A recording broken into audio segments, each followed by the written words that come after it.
is Bean to Barstool, a podcast that looks at the intersections of craft beer and craft chocolate. My name is David Nilsson. I'm a professional beer writer and an advanced cicerone, and the creator and host of this show.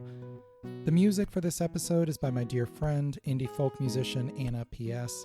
You can find out more about Anna's music in the show notes or at her website, annapsmusic.com. You can find links and information about our guests in the show notes as well. I hope you enjoy this episode of Bean to Barstool.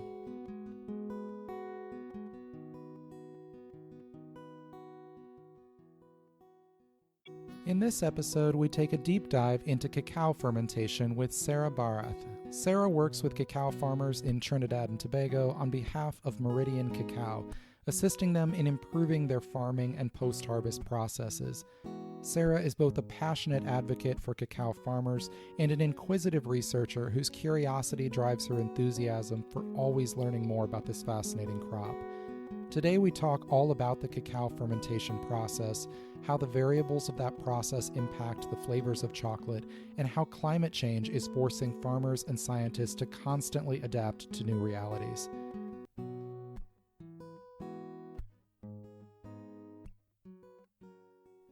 Many people don't realize chocolate is a fermented food. Before we can make chocolate from cacao, that cacao has to undergo a fermentation process.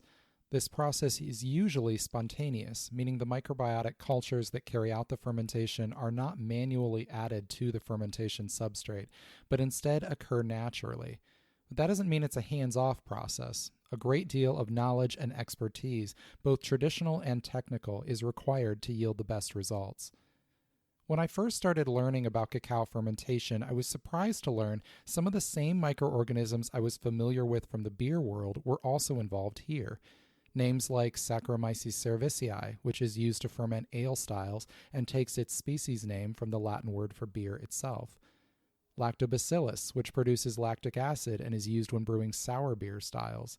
Acetobacter, which converts ethanol into acetic acid and can have a subtle influence on the fermentation of some of the sour ales from the Flanders region of Belgium. My understanding of how another style of beer is produced, however, should have kept me from being surprised by this. Lambic and its associated styles is traditionally brewed in the Seine River Valley in and around Brussels, Belgium, though it is now brewed by many craft breweries around the world. No fermentation culture is added to Lambic. Instead, the unfermented beer is left exposed to the open air for a time before being sent to ferment and age in wooden barrels for months or years. The combination of the microorganisms in the air and in the wood of the barrels ferments the beer spontaneously. If suitable microorganisms for fermenting beer are ambient to the environment of breweries around the world, I should have known they'd show up on cacao as well. Lambic fermentation is dazzlingly complex, with different species of yeast and bacteria taking the lead at different points before dying off or going dormant, all of them contributing unique flavors and altering the mouthfeel of the beer as they complete their metabolic processes. I find it so stimulating to learn these same organisms familiar to me for so long from the beer world are here waiting for me to learn about them in chocolate as well. I spoke recently with Sarah Bharath, an agronomist based in Trinidad, about the details of cacao fermentation. Sarah balances extensive knowledge with an intellectual humility earned by constantly being surprised and challenged by cacao. She's boundlessly curious, and I'm grateful that curiosity leads to her wanting to have geeky conversations like this with me about fermentation. As we talk, you'll hear the sounds of daily life happening in the background in Trinidad, a car horn here, a dog barking there, even the stray rooster announcing the sunset as day turned to night. "Welcome to the islands," Sarah said with a laugh after a motorcycle roared by.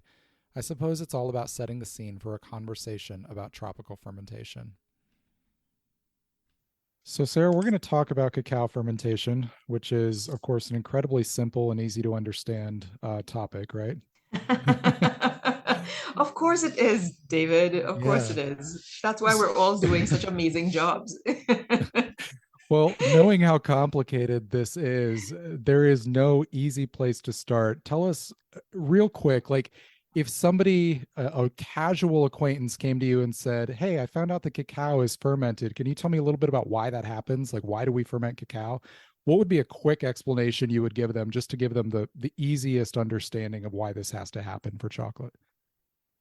Oh, it's really interesting that you asked that because I normally don't answer that with words. I have them taste the difference. It's the most powerful way to get the message across. So, okay, so challenge accepted. Put it into words. Why does cacao have to be fermented? Okay, raw seed, bitter, astringent, like you've never tasted before. Maybe tastes like green peas. Nothing smells and tastes like chocolate with the raw bean. It's not palatable at all, really. And fermentation allows us to take it through almost what I call a death and resurrection type phase. So it goes under and comes out being this incredibly flavorful, super dynamic seed, no longer alive, but astringency is reduced, bitterness is reduced, the chocolate flavor is greatly amplified, yeah, when it's well fermented. And then you get all of these other what they call ancillary notes, all of these other special notes being expressed, like fruity and floral. And you can unpack fruity and floral into probably 50 different parameters within each category, you know? So that's what fermentation does to the cacao seed. Well, we'll dive into more of how those flavor changes occur in a little bit. This is a spontaneous process. People aren't adding a culture to it, it's just happening naturally. Can you walk us through the process of that fermentation a little bit? Yes. Okay. So in most of the producing and processing world, starter cultures are not used. Okay. Traditionally, they've not been used. We're seeing more and more that, the industry is trying to push it in that direction. There are commercial starter cultures available. How successful are they? And to what end? I can't say that I really know because it's not an area that I'm particularly interested in because we're after looking at what is the natural system revealing? Yes, what is the natural system doing to this mass? With a wild or spontaneous fermentation, essentially, the microorganisms come from the environment. And you would see in a lot of the literature related to cacao, when they talk about harvesting and how the pulp is conditioned to basically encourage this inoculation, right, with microorganisms. You see that they say that the microorganisms come from the air. They come from any surface that the pulp of the seeds may come into contact with. So containers, buckets, bags, any tools, workers' hands, any and everything that cacao comes into contact with as the fresh seed, pulpy seed, it's going to naturally pick material up from in terms of the microorganisms from the atmosphere.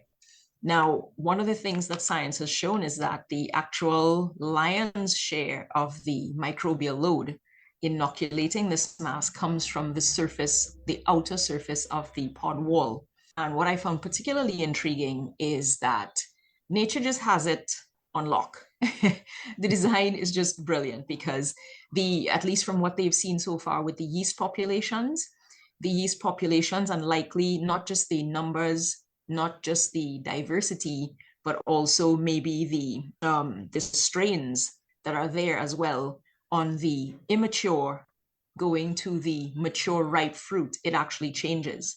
So it seems that we have the very yeasts that we want populating that pulp mass for the fermentation.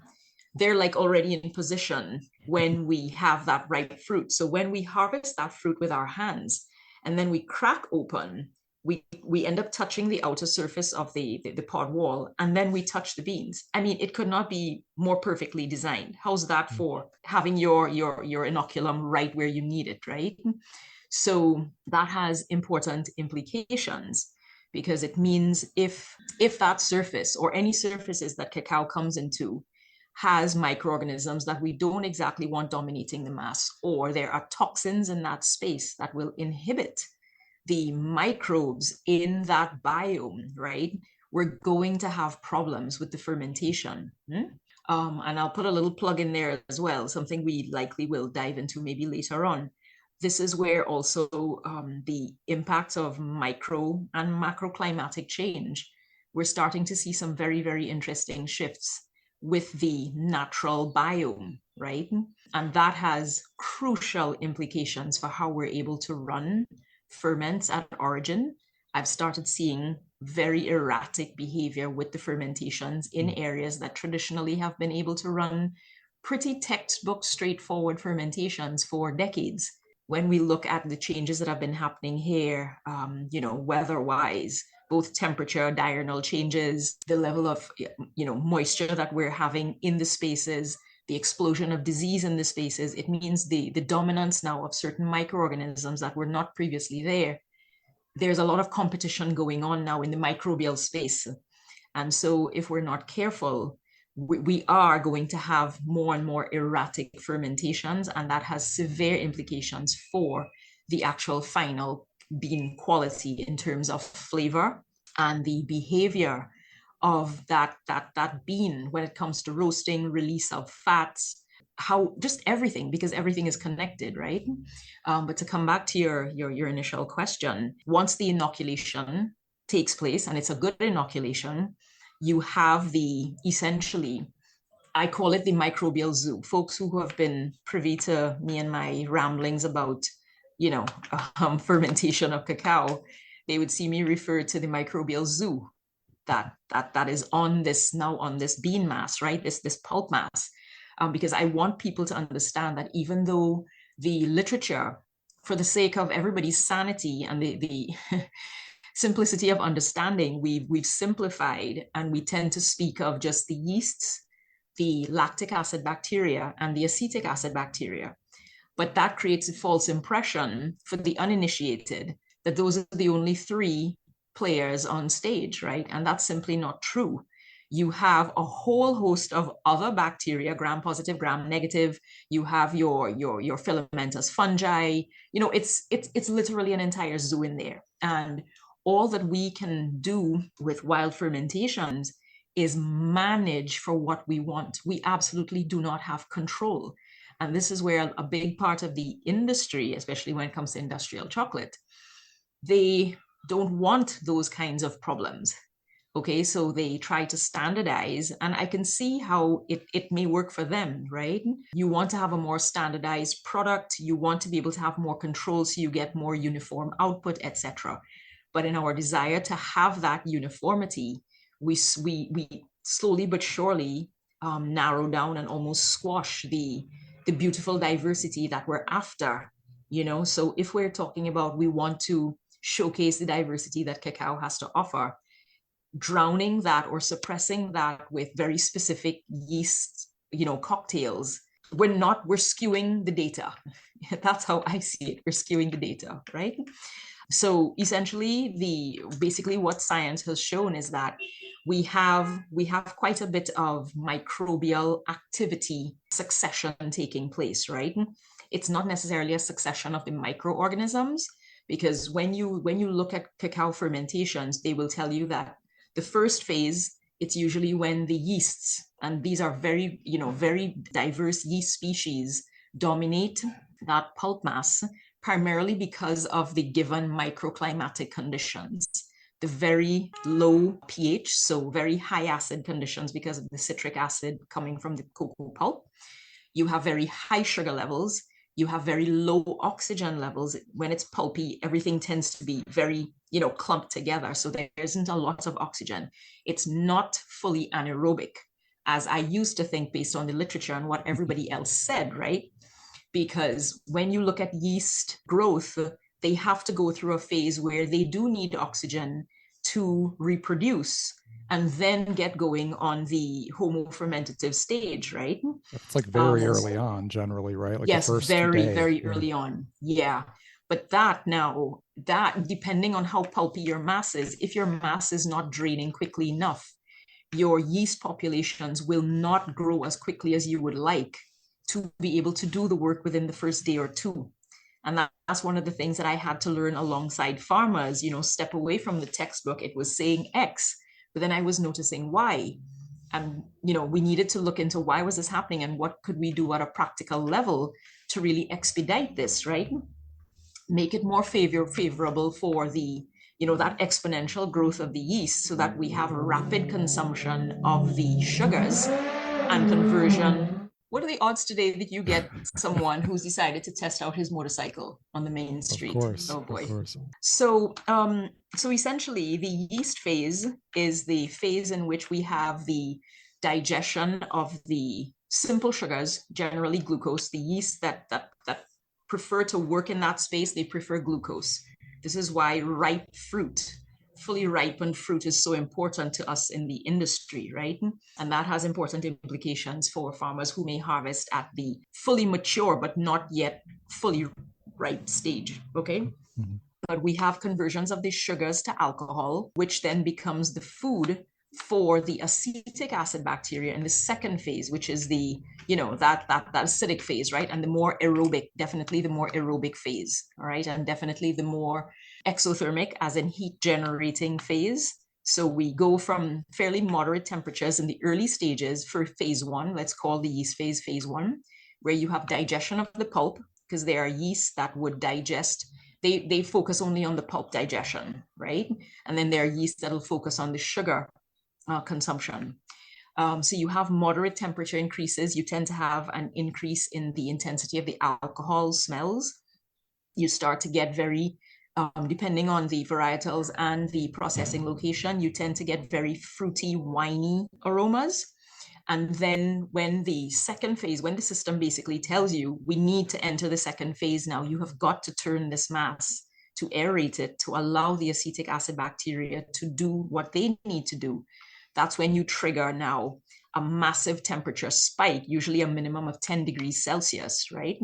It's a huge jump, and you see dramatic changes both externally and the cascade of reactions happening internally. Now, it's important, since I have the platform here, to remind folks that the cacao bean in its entirety is not what is fermented. It's the pulp of the cacao that is fermented. Yeah, so unlike most other fermented foods, cacao isn't a fermented food per se. It's not the entire thing going through fermentation. It's just the pulp. But we have to go through that pulp fermentation if we intend to trigger the cascade of reactions that will encourage the quote unquote cooking of the internal part of the bean, which is what we want. So we're using the outside to get to the inside, which means we have to respect what the outside needs in order to get what we want on the inside. Very interesting. Let's back up and run through again the major players that are involved here. I know it's like you said, a microbial zoo. There's more than we can probably list, but I know that there's some Saccharomyces species that we see on the beer side involved. You mentioned Lactobacillus and Acetobacter. Share very briefly in summary what some of those different ones are actually doing. Okay, so based on current, because I've really learned with cacao to not have say anything as if it's cast in stone, because every time science peels back another layer, you're like, man, gosh, that's what I said last week, and that's not what it is this week. Oh, great. But welcome to a living dynamic system, right? We just need to lean into that discomfort, because there's so much we don't know. We don't even know what we don't know, right? So the current understanding has been that you have, from many of the locations where they've been able to identify the yeast species, Saccharomyces cerevisiae tends to be one of those, tends to be the most common denominator, right? But you do have other Saccharomyces species and strains in there, especially strains. Strains are really important when it comes to the cacao fermentation biome, because what they've recognized is that you may have a dominant species, but they've recognized the very crucial role of strains within those species. And what happens, it's like almost there's a tag teaming going on within the same mass, within the same time frame. So you will have certain strains that will, in my own words, step forward and perform a particular role depending on the microclimatic conditions at that point in time. And then when something else triggers a change in the system, other strains step in to do the work, right?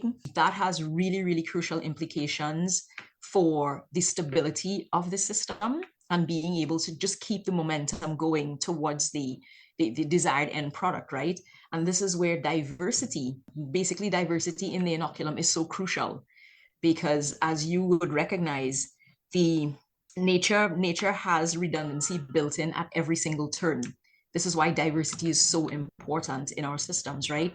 So that when one, if the protagonist falls short, there's somebody to step forward and keep the train moving, right? If you don't have that lead there, let's say, for example, in a starter culture that isn't even adapted to a particular processing location, you're going to have, let's say, unintended consequences. You have to monitor the system a whole lot more, which is what takes it into the realm now of the industrial processing, because now it has to become so high tech with all of its monitoring, equipment, trained staff, et cetera, et cetera. It just goes into a whole other level that takes it out of the hands of small producers, right? Which I find absolutely fascinating with cacao, because as much as they've tried to industrialize fermentation of cacao, it has resisted to the nth degree, and it has just kept the power in the hands of the millions of producers and processors across the growing world, which I find, it's like, yeah. But it means we have our work cut out for us, because many of us in the producing world, if I dare, speak for quite a large percentage, we became very accustomed to things running pretty smoothly without having to put much thought into it, right? The process ran. We knew it. We got the end product, great. But as things have been evolving, changes are happening in different spaces, we're recognizing that we absolutely need to equip farmers and processors with this knowledge that we have coming from the scientific realm, so that they continue to have the power in their hands to manage, to mitigate changes that are not only coming, they're here. We'll be right back. Hey everyone, Final Gravity Issue 5 is now available in the shop on beantobarstool.com. This 5th issue of our zine, telling personal, human-centered stories from the world of beer, is full of great articles. Bano Segudu tells the story of the South African beer style Umkombothi, poignantly explaining its role in her culture and the importance in her family's celebrations and milestones. Maria Krugliak writes about discovering the Portuguese half pint after moving to Portugal during the COVID-19 pandemic. Amanda Bruns and Obakeng Malope discuss the water spirit Mamuhaswa and the collaboration beer they brewed in her honor. These and numerous other stories fill the 56 pages of this zine. We've expanded it and added a few features for this issue. It's full color, full of lots of beautiful photography and art. Definitely check this out. It's on beantobarstool.com/shop. You can purchase this issue or subscribe, and you can always support us on Patreon and get extra perks as well. Cheers.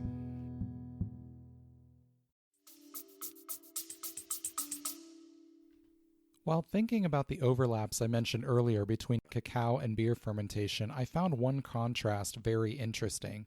Sarah describes that the majority of cacao fermentations are spontaneous and only a limited range of controlled, pitched fermentations occur with varying results. The exact opposite is true with beer. The overwhelming majority of beer produced in the world is brewed with a very precise, controlled fermentation with pitched yeast. Consistency and control are the goals. Only a very small subset of beers are allowed to ferment at the whims of the ambient cultures in their environment. While there are similarities between fermenting cacao and beer, the prevalence of these techniques in each is flip-flopped. I asked Sarah how long a typical cacao fermentation takes. So it all depends. Okay, so the famous response, it depends. It depends, one, on the varietals of cacao, okay? And two, it depends on, from my experiences, it also depends on the microbial load, the quality of the microbial load that you have in the space. So let me speak first to the varietals. And I'm not going to get into the circus that is genetic groups or not genetic groups. I'm going to go with bean colors, because that's how I train farmers to work with material, even if they don't know what the genetic identity is, right? It's made our life a whole lot easier. We have beans that are on the dark purple side, so heavily pigmented. Then we have beans that may be somewhere in the middle, almost like a medium or a light purple, a mix of purple and white. Yeah. And then we have the actual genetic group of the criollos, which tend to be white or cream colored or even light pink. Okay. What they've found over, well, ever since I've known myself and cacao, those different colors, they require different degrees of fermentation to actually successfully process that bean, right? So the dark purple varieties tend to have a longer processing time. So that would usually, all things catered for, those usually would have maybe a 6 to 7, maybe 8-day fermentation time. Okay. And that's to be able to bring down the astringency and the bitterness, which tends to be higher in those darkly pigmented beans. Okay. We also have the scenario of those heavily pigmented beans tend to be the ones that have the strongest dominant chocolate flavor. So to be able to reduce the astringency and the bitterness to acceptable levels, but also to basically max out what we can achieve with the chocolate flavor potential coming from those beans, generally 6, 7, 8 days of fermentation, well-run fermentation, all right? But I have had scenarios here in Trinidad where we have had such pigmented beans, but when you have a really, really efficient fermentation running, i.e., you have a high microbial load, the microorganism diversity is really up there, it's on point. The vigor of the microorganisms, so the health of the microorganisms is definitely, it's not compromised. You're going to have a very well-oiled machine in that fermentation mass. And we've been able to run ferments that would normally, let's say they would run 7, 8 days. We could run them for maybe 4.5 to 5 days and get a really beautiful product, right? But that is where now having the knowledge in the hands of the farmers to understand what levers they're able to move with a well-primed fermentation, it gives you a chance to express very different things coming from the same beans. Yeah. For what we call the Trinitarios, the hybrids between your dark purple and your white beans, they tend to have more of a 5 to 6 day fermentation requirement. Again, all things considered and running well. Right. And then your Criollo varieties, they generally have been advertised as needing no more than 2 to 3 days max of actual pulp fermentation, because the astringency and bitterness in those beans, it's much lower than the heavily pigmented varieties, but they also don't have much of a chocolate flavor to express. Okay, white beans tend to give you a very, very weak, if any, chocolate flavor at all. But they do give you, very delicate notes like honey, caramel, toffee, different kinds of nuts. It's really, really delicate, so they don't need heavy processing, or else you will blow past all of those delicate notes based on my experience. Yeah. So I think it's really interesting what you were saying, that, we're fermenting the pulp. We're not fermenting the part of this that we're actually going to end up turning into chocolate. How is that microbial process outside of the bean kicking off that chemical process inside the bean? Well, the first responders to the pulp scene will be your yeast working on the degradation of the pulp and basically creating the food, which is the alcohol for the acetic acid bacteria. Okay. When the acetic acid bacteria begin to do their thing, and you have the generation of this acid, and you have the heat that is building in the system, right? Together with any residual alcohol, what science has found is that the combination of those three help to kill the bean in that fermenting mass. And once the bean dies or is dying, it means border control is down. Everything that would have been compartmentalized into the various, vacuoles, the different, cellular compartments, everything, all hell breaks loose inside of the seed. And what they've recognized is that, and they don't seem to really understand exactly why acetic acid itself as the specific acid is so important, but acetic acid appears to be the acid that is important for triggering the enzymatic activity inside of the beans, right? Mm-hmm. So once the acetic acid enters and you have that rising heat, the embryo, the seed dies, all hell breaks loose, border control is down, fat starts to mix with everything, the enzymes are let loose, but the enzymes need a certain minimum temperature. And pH. That's what's really interesting, because there are two very, very crucial enzymes that function inside the bean for the actual breakdown and conversions, right? And they tend to have a very specific pH range. So you'll see a lot of folks in the industry talk about, well, we need to measure the pH of the fermenting mass so that when we achieve a particular pH in that mass, we know we've hit the sweet spot with when the chocolate flavor precursor formation, right? It should be at its max, right? But what we've experienced, well, what I personally have experienced is that if I wait to achieve that particular pH level, my beans might be rotting by that time. Yeah, it's as dramatic as that, right? So I spent many years, in academia doing these cotyledon and tester, evaluations for the pH changes across the fermentation period. It's a very academic exercise. It's not something I would remotely want to put farmers through. We've had farmers doing exceptional fermentations without even a thermometer.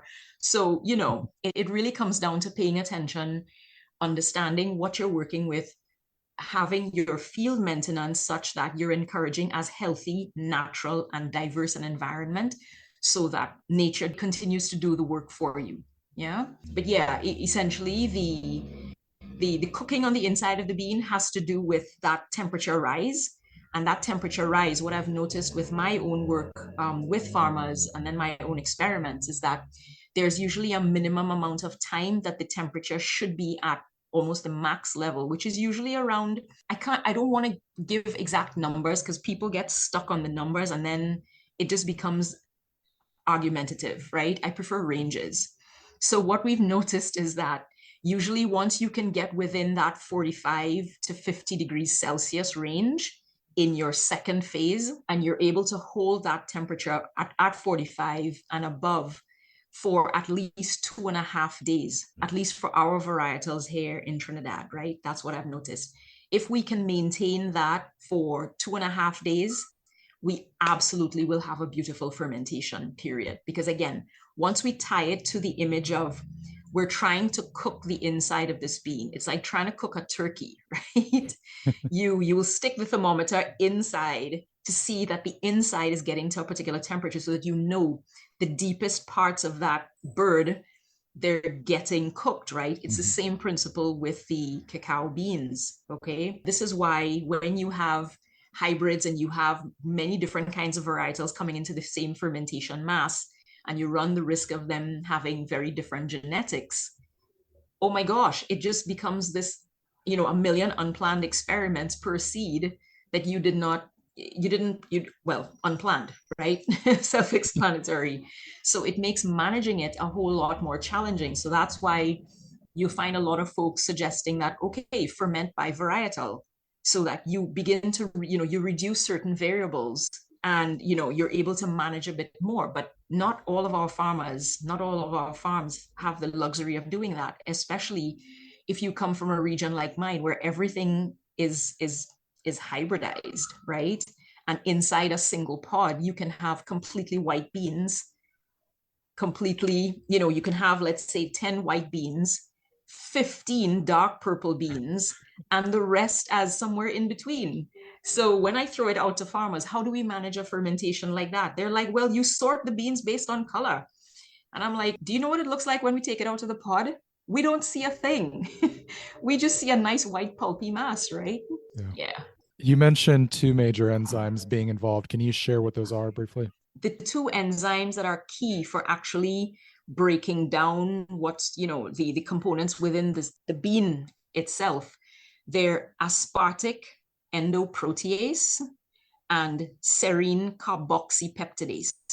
And their combined action actually leads to the production of the amino acids and the peptides that then become very important during the roasting phase. Yeah, with the Maillard reactions. Sure. Yeah. That makes total sense. So you mentioned one of the major things that is taking place is that bitterness and astringency is being removed so that this is actually going to taste good. What is causing those in the first place that is getting broken down that is going to remove that bitterness and astringency? Okay, so what we understand so far is that the polyphenols, as well as your methylxanthines, which will be your theobromine and caffeine, they contribute to your astringency and bitterness, right?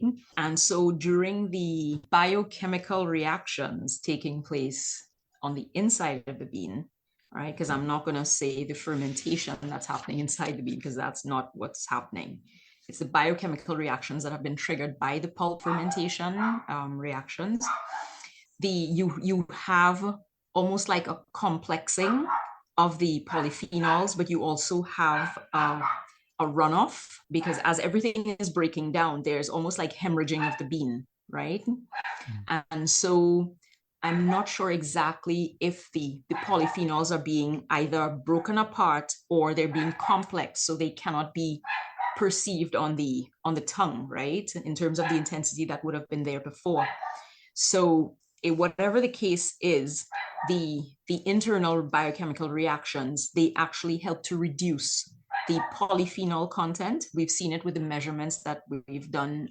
When I worked at the Cocoa Research Unit, we had many projects where we quantified the changes, right? So you definitely have a dramatic reduction in the polyphenol content, as well as the theobromine and the caffeine content. So your bitterness and astringency go down. With theobromine being something that people recognize as being in chocolate, some of that is still good, it sounds like. We don't want to get rid of all that. We'll be right back. Hey everyone, my book on pairing craft beer and craft chocolate is available now on Amazon and on the Bean to Barstool shop. Pairing Beer and Chocolate, a guide to bringing the flavors of craft beer and craft chocolate together, is out now. This paperback book explains the process of pairing beer and chocolate, includes a guide to hosting a pairing at home, walks through dozens of beer styles to provide style-by-style pairing guidance, and gives room for taking your own pairing notes along the way. This is the only book on pairing beer and chocolate available. Grab your copy now at the link in the show notes or on Amazon. If you manage a tap room, bookstore, chocolate shop, or cafe and want to stock the book, get in touch about our easy wholesale process. Beer and chocolate belong together, and this book is your guide to getting the most out of every pairing.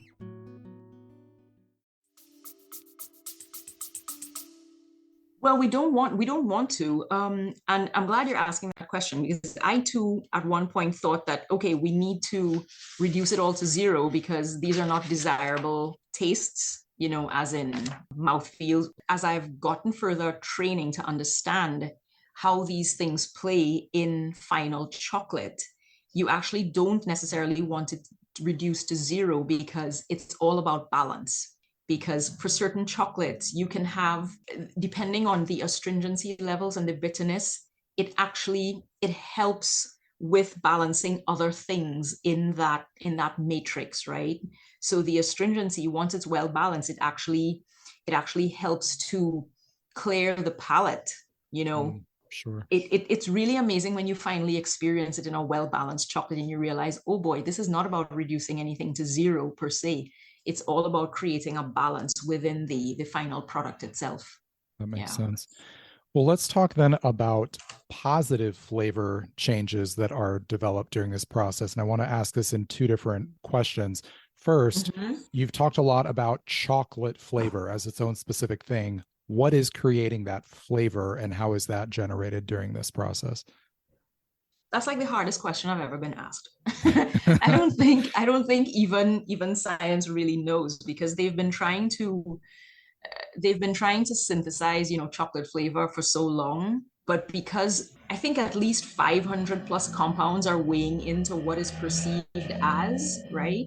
I'm not even going to pretend that I can answer that question. Okay. All right. Well, then jumping over to the other side, then, of course, chocolate from different regions is valued for having its own flavor nuances and all sorts of different flavor notes, fruits and florals and things like that. What are some of those flavor active or aroma active compounds that are being created during this process that are leading to those? So you have your I'm not gonna bog folks down with the chemical names, but you have a lot of floral and fruity notes that come through, with the fermentation. The nutty type notes that you would get in cacao, I think they're likely more linked to something from the bean itself, like any other nut. But what they've noticed is that a lot of the floral and fruity profiles, they're very much linked to the microbial partners who have contributed to that fermentation process, right? So especially for the yeast, they've done some work where they ran fermentations just with the yeast alone. However they did it to run as sterile a scenario as possible, and just inoculating with the Saccharomyces, they found that they got acceptable, whatever that means, acceptable chocolate at the end. But if they didn't use the yeast, they didn't get acceptable chocolate at the end, right? Just using, let's say, your acetic acid bacteria to trigger the internal reactions. It was not the only player, right? And what they found, and this is very clear for me, when I started really tinkering with understanding beer fermentations and understanding how different yeasts were producing wildly different flavors in beers, right? It just blew my mind. Okay, and you see the same thing with wines, right? With grape fermentation. So in cacao, which is, the science with cacao and fermentations in cacao, it's many, many years behind, what's been going on with wine and beer, but it means we have reference material we can look to guide, quite a few things, right? And I think that's what caused the inquiring minds to go in the direction of, wait a minute, what are these microorganisms doing in this mass? They're not just there hanging out doing nothing. That's like the same assumption that microorganisms in the soil were there doing nothing. It's not true. Everything has a role, right? And the ongoing in-depth studies on yeasts, they've recognized that they produce a host of alcohols and ketones and a whole bunch of other volatiles that are so fruity and floral, right? It's just mind-boggling. Yeah. So the question really started to, enter the space of, wait a minute, are we dealing with like microbial terroir here? What is going on? Because it certainly would help to raise some questions about how can varietals, the exact same varietals grown in different locations, even within the same country, have totally different flavor expressions. How is that possible, right? So then, we've had to take a step back and really look at who's doing the work and what do they contribute, what are they bringing to the table, right? Yeah. Yeah, well, listening to you talk about the organisms that are involved, you mentioned Saccharomyces cerevisiae. In the beer world, when we're going to use different strains of Sac C to make different beers and get different flavors from them, you're getting a lot of different esters that are created, combination of an acid and an alcohol. And I'm wondering, with that alcoholic fermentation early on, I mean, if that is driving some of those precursor compounds that are getting in there. But how would those get into the bean then, if that's all happening in the pulp? Right. So this is the interesting thing. And I love how science just allows us to take it apart piece by piece. But then we need to zoom out and see, okay, what's happening with the bigger picture, right? What they've found, what I've read so far, is that there are certain size molecules that can make it across the shell. Even though border control is down, there are certain sizes that will make it through and others that won't, right? So you basically will have an infusion. Essentially, it's an infusion that's taking place, right? Sure. Because there are studies that have looked at the impact of the pulp flavor on final chocolate flavor, right? And that led to that whole suite of activity involving very, very flavorful pulp, fruit pulp being added to cacao fermentations to induce flavor expression at the end, right? It's successful with certain things and not others. It generally needs to be a very highly flavored product. So for example, with passion fruit or maracuja, some people would know it as, right? It's a very, very strong flavor, right? So the infusion is much stronger. When you try to do things like coconut and certain spices, it may work to a point, but when you do the chocolate grind, it volatilizes very easily and never makes it to the final chocolate, right? Or with aging, it just disappears. So it's a case of, from the pulp, you have these flavor compounds entering the bean, because it's the only way it'll be able to take it forward, right? It's entering the bean, and with the fat being released during that whole breakdown process, the fat is the major absorber in the cacao bean. It's devious if you don't want it to happen, but it's great. It's awesome if you do want it to happen. What Sarah is describing here with cacao fat absorbing aromas makes so much sense. One of the reasons we tell people not to store their chocolate in the fridge is because of the likelihood of that cocoa butter absorbing the aromas of the foods it's stored with. Some chocolate makers have even utilized this property to infuse their bars with the aromas of spices or other additions without having to directly add those ingredients to the chocolate. In the next full episode of Bean to Barstool, we'll talk with Erin Liu, the founder of Choco Bien in Hong Kong, who makes a coffee bar by simply aging the cocoa beans with coffee beans. Violet Sky Chocolate in Indiana makes barrel-aged chocolate by aging beans in dry spirit barrels, allowing them to soak up the character of the spirit without ever touching the liquid. Nostalgia Chocolate in New York makes a hop-aged bar simply by aging the finished chocolate in a container with hops. This ability of cacao fat to absorb aromas allows it to carry forward many of the aromas and flavors created during this fermentation happening around it. On a side note, the bars I just mentioned all have fascinating stories.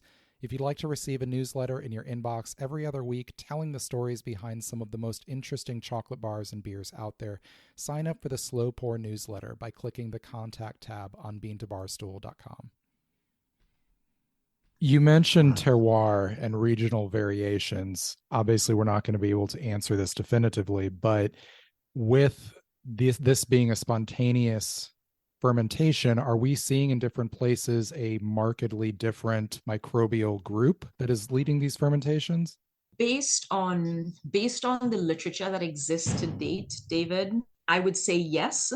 The studies definitely need to go deeper. In the past, because of the methods that were being used to quantify and actually name these, microorganisms, right? It actually skewed the data that was being collected because of the nature of the screening methods, right? Now we have the opportunity with, is it metabolomics, where they do an entire screen. So they fingerprint everybody. So you don't run the risk of missing anything. Once it has DNA and it can be fingerprinted, it gets fingerprinted. So you get a full family shot, versus you provide a particular set of nutrients on an agar plate, and who manages to survive, you think that they're the only ones there. Sure. So the technology has really given us a much deeper window into who's there, and hopefully they're going to be able to reveal, the different strains that exist in different locations. But a lot of work being done by, institutes that are devoted to fermentation in general, and then fermentation of cacao, like the Belgians, they've just been really, really on top of things with the research that's been happening. Some really amazing stuff being done by them, the Germans, and a whole host of other people. The Brazilians have been working on this for a very long time.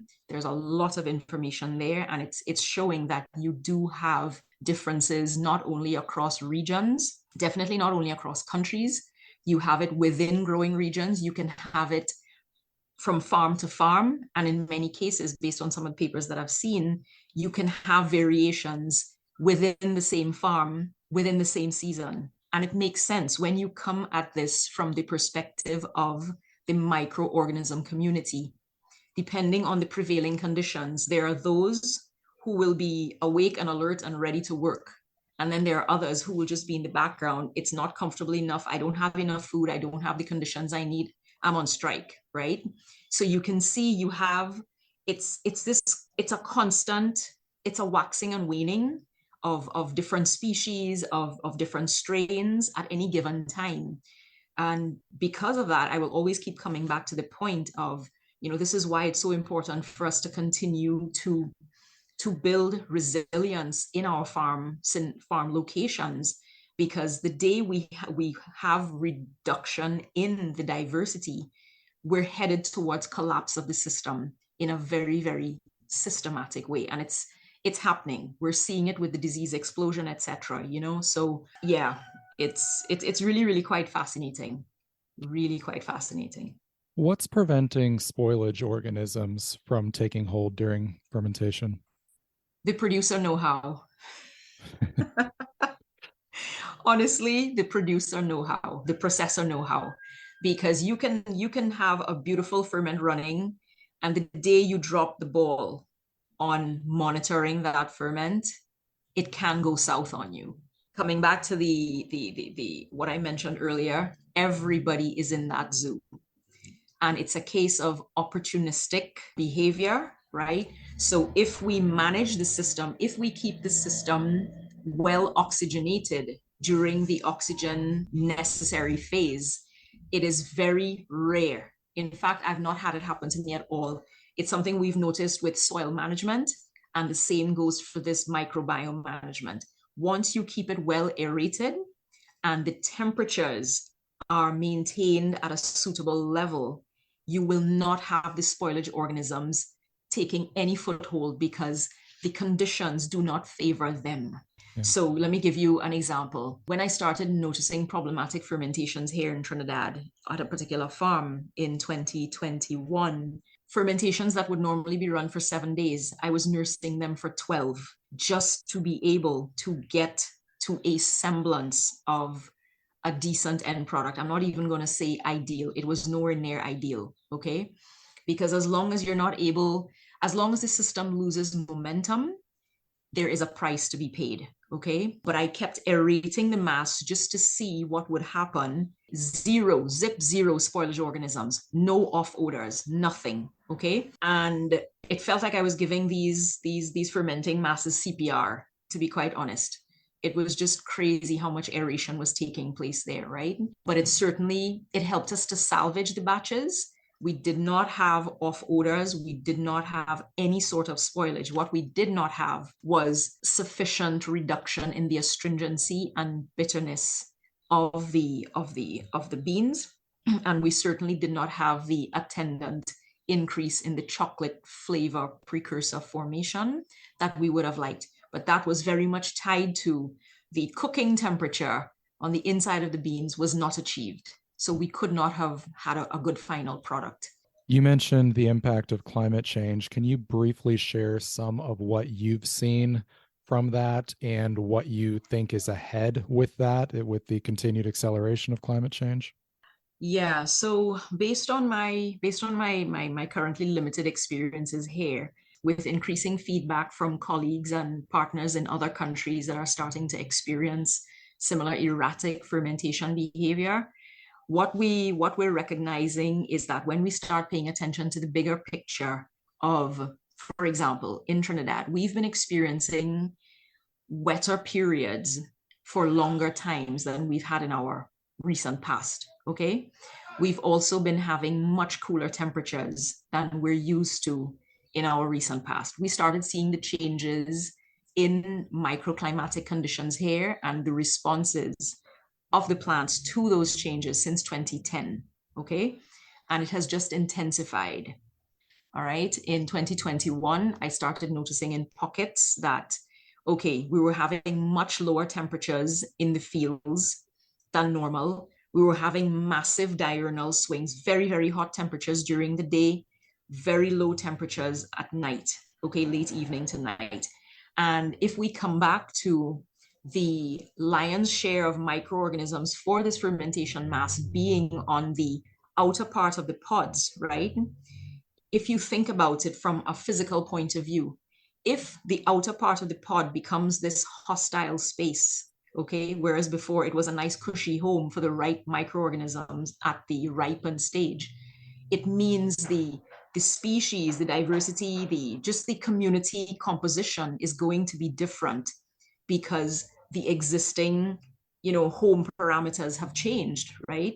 And so coupled to the fact that where farmers are being encouraged to spray their pods to protect from the various fungal diseases that are exploding with the increased moisture in the farming spaces, right? Yes, it may save your pods, but when we cover anything with fungicides, it isn't just a single target. It's going to kill everything else, right? Sure. So, and what the studies have found is, if I had to give you, let me just give you some numbers, just something relative.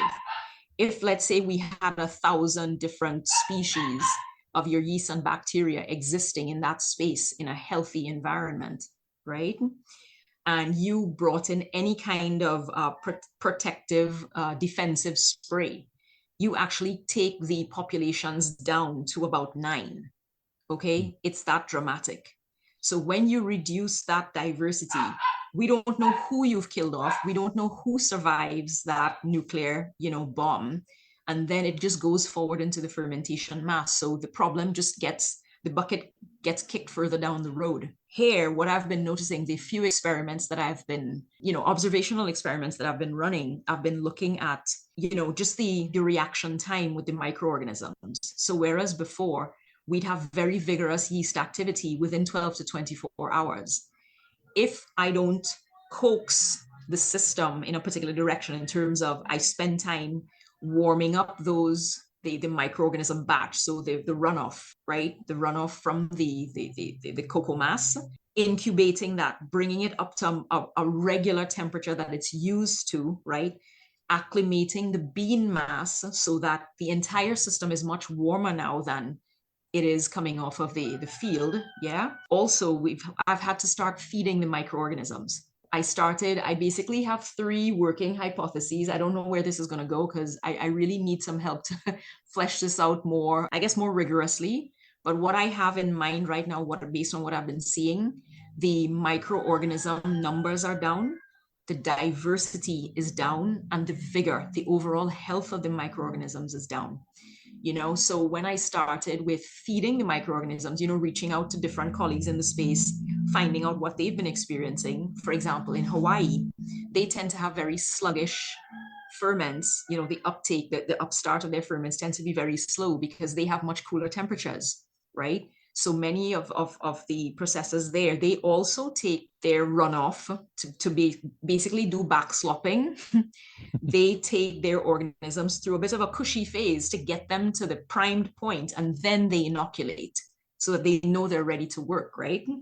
That's what I've had to do. So I've been trialing a number of things in terms of feeding the microorganisms under normal circumstances.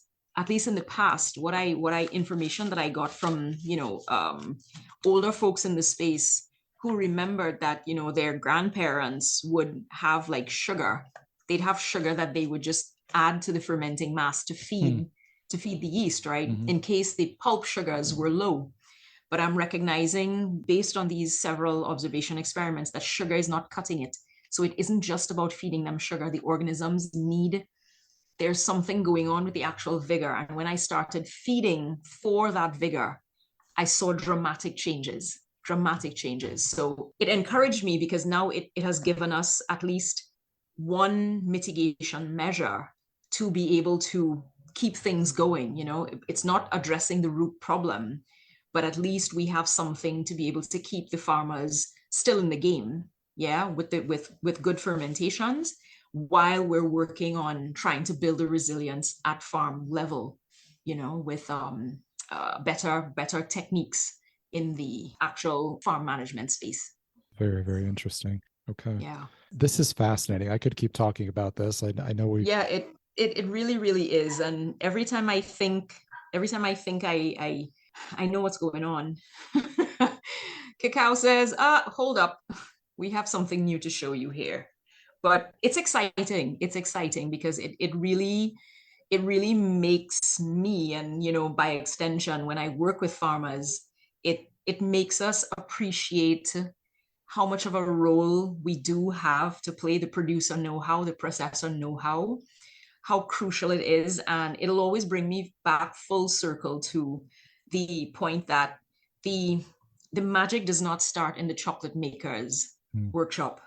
They get to add layers of magic, but the doors are unlocked at origin. And if the producers don't have that power in their hands to understand how and what they can do, it's not going to do anybody any justice. And it certainly isn't going to do any justice to the bean, So when I work with folks, it's always, we need to come at this from the perspective of the bean and the actual microbial workforce that's, doing the work, man.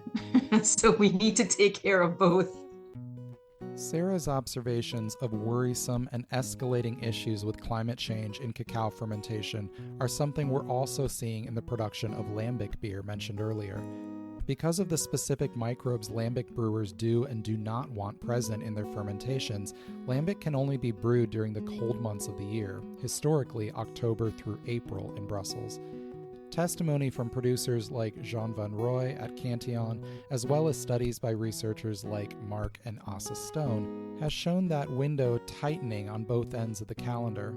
While the average winter in the early 1900s would have allowed about 165 nights with suitable temperature for cooling lambic in the open air, that average is now down to about 140. The consequences of climate change are vast and interconnected, and even the microorganisms so many of us take for granted in our chocolate and beer will be affected. A huge thank you to Sarah Bharath for sharing her knowledge and enthusiasm with us. I encourage you to follow her on Instagram for more insights on the science of cacao farming and fermentation and the human stories behind it. Thanks to all of you for listening today. I hope you enjoyed this episode of Bean to Barstool.